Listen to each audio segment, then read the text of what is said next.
హామాను మరణించడం జరిగింది. హామాను యొక్క మరణానికి కారణం ఎవరు? భార్య. ఈరోజు భార్యగా, ఒక భర్తకి భార్యగా దేవుడు నీకు ఇచ్చినటువంటి స్థితిలో ఎలాంటి బాధ్యతను నీవు కలిగి ఉన్నావు? 3 విషయాలు ఈరోజు మనం జ్ఞాపకం చేసుకుందాం.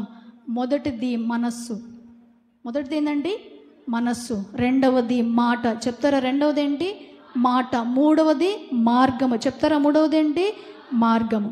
జెరెషు మనస్సులో ఉన్నటువంటి ఆలోచన బట్టి తన మాట రూపంలో బయట పెట్టింది.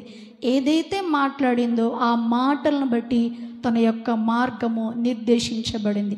హృదయము నిండి ఎండు దానిని బట్టి నోరు మాట్లాడును కదా.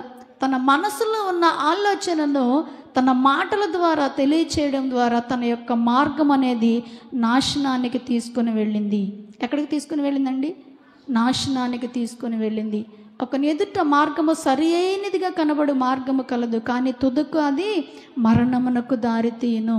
ఇక్కడ భార్య స్థితిలో ఉన్నటువంటి నీవు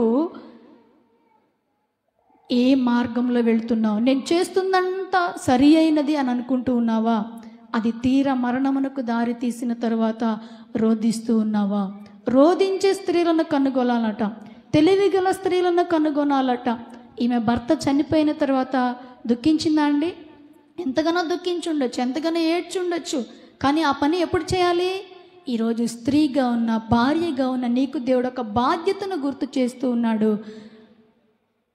అపాయము, నాశనము జరిగిన తరువాత కాదు నీవు రోధించేది, నాశనము జరగక ముందే రోధించే స్త్రీలాగా నీవు ఉండాలి అని చెప్పి దేవుడు ఈరోజు ప్రత్యేక స్త్రీల కూడికను దైవజనులకు ప్రేరేపణించి నీ కోసమే ఏర్పాటు చేశాడు.